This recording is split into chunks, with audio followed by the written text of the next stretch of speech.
Chapter 10. The Journey to the Tin Woodman.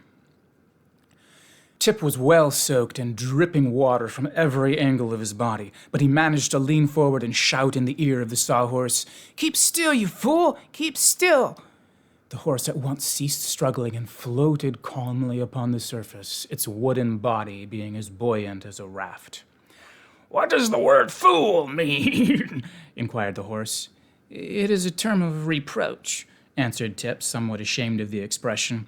"I only use it when I'm angry." "Then it pleases me to be able to call you a fool in return," said the horse, "for I did not make the river nor put it in our way, so only a term of reproach is fit for the one who becomes angry with me for falling into the water." "That is quite evident," replied Tip, "so I will acknowledge myself in the wrong." Then he called out to the Pumpkinhead, "Are you all right, Jack?" There was no reply, so the boy called to the king, "Are you all right, your majesty?" The Scarecrow groaned. "I'm all wrong somehow," he said in a weak voice. "How very wet this water is." Tip was bound so tightly by the cord that he could not turn his head to look at his companions, so he said to the sawhorse, "Paddle with your legs toward the shore." The horse obeyed, and although their progress was slow, they finally reached the opposite river bank at a place where it was low enough to enable the creature to scramble upon dry land. With some difficulty, the boy managed to get his knife out of his pocket and cut the cords that bound the riders to one another and to the wooden horse. He heard the Scarecrow fall to the ground with a mushy sound, and then he himself quickly dismounted and looked at his friend Jack. The wooden body, with its gorgeous clothing, still sat upright upon the horse's back, but the pumpkin head was gone, and only the sharpened stick that served for a neck was visible. As for the Scarecrow, the straw in his body had shaken down with the jolting and packed itself into his legs and the lower part of his body, which appeared very plump and round, while his upper half seemed like an empty sack. Upon his head, the Scarecrow still wore the heavy crown, which had been sewed on to prevent his losing it, but the head was now so damp and limp that the weight of the golden jewels sagged forward and crushed the painted face into a mass of wrinkles that made him look exactly like a Japanese pug dog. Tip would have laughed had he not been so anxious about his man Jack. But the Scarecrow, however damaged, was all there, while the pumpkin head that was so necessary to Jack's existence was missing. So the boy seized a long pole that fortunately lay near at hand, and anxiously turned again toward the river. Far out upon the waters he sighted the golden hue of the pumpkin, which gently bobbed up and down with the motion of the waves. At that moment it was quite out of Tip's reach, but after a time it floated nearer and still nearer, until the boy was able to reach it with his pole and draw it to the shore. Oh yes, and then that wonderful little picture there of Tip anxiously, doesn't he look so worried as he's trying to get that head to come closer? I wonder if the pumpkin head is talking to him while he pulls it in. All right. Then he brought it to the top of the bank, carefully wiped the water from its pumpkin face with his handkerchief, and ran with it to Jack and replaced the head upon the man's neck.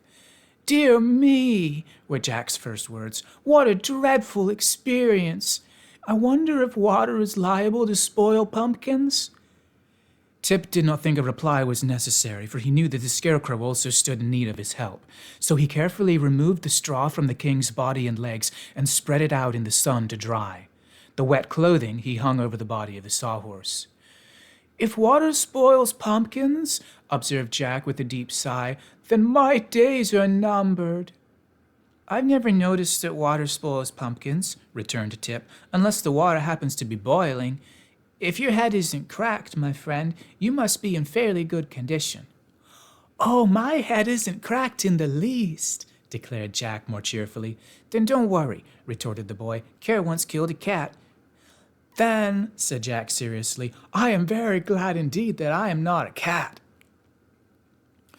The sun was fast drying their clothing, and Tip stirred up His Majesty's straw so that the warm rays might absorb the moisture and make it as crisp and dry as ever. When this had been accomplished, he stuffed the Scarecrow into symmetrical shape and smoothed out his face so that he wore his usual gay and charming expression. "Thank you very much," said the monarch brightly as he walked about and found himself to be well balanced. "There are several distinct advantages in being a scarecrow. For if one has friends near at hand to repair damages, nothing very serious can happen to you." "I wonder if hot sunshine is liable to crack pumpkins," said Jack with an anxious ring in his voice. "Not at all, not at all," replied the Scarecrow gaily. "All you need fear, my boy, is old age. When your golden youth has decayed, we shall quickly part company, but you needn't look forward to it. We'll discover the fact ourselves and notify you. But come, let us resume our journey. I'm anxious to meet my friend the Tin Woodman." So they remounted the sawhorse, Tip holding to the post, the pumpkin head clinging to Tip, and the Scarecrow with both arms around the wooden form of Jack. Oh, there's Tip.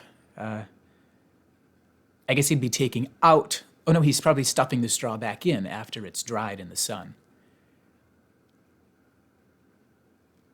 Tip stuffs the Scarecrow with dry straw. There we go, yes.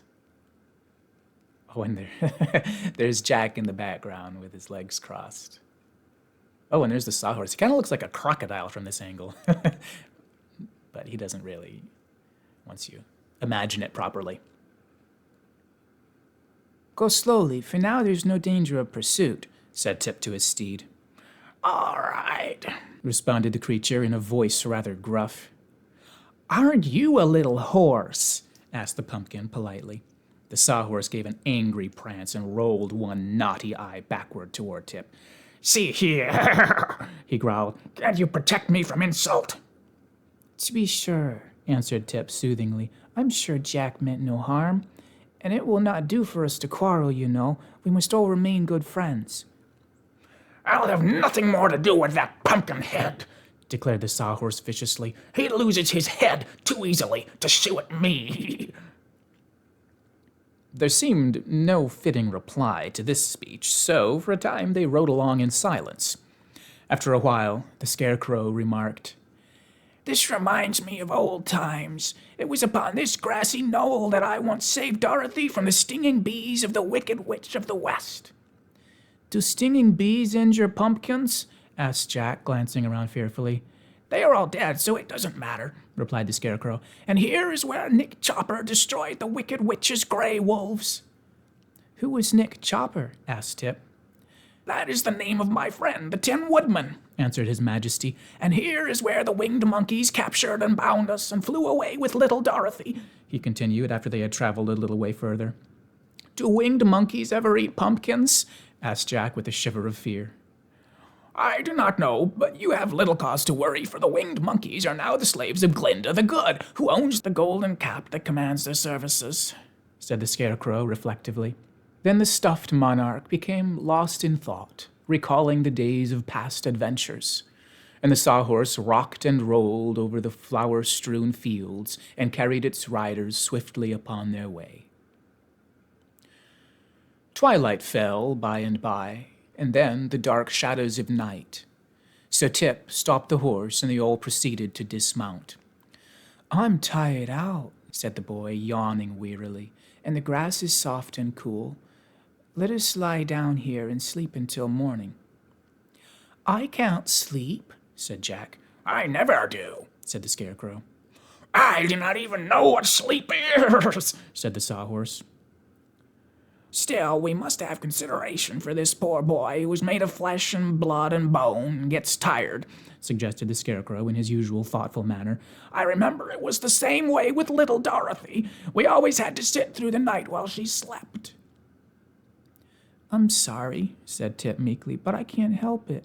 I'm dreadfully hungry, too." "Here is a new danger," remarked Jack gloomily. "I hope you are not fond of eating pumpkins." "Not unless they're stewed and made into pies," answered the boy, laughing. "So have no fears of me, friend Jack." "What a coward this pumpkin head is," said the sawhorse scornfully. "You might be a coward yourself if you knew you were liable to spoil," retorted Jack angrily. There, interrupted the Scarecrow. "Don't let us quarrel. We all have our weaknesses, dear friends, so we must strive to be considerate of one another. And since this poor boy is hungry and has nothing whatever to eat, let us all remain quiet and allow him to sleep. For for it is said that in sleep a mortal may forget even hunger."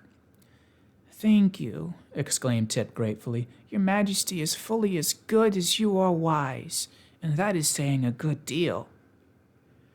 He then stretched himself upon the grass, and, using the stuffed form of the scarecrow for a pillow, was presently fast asleep.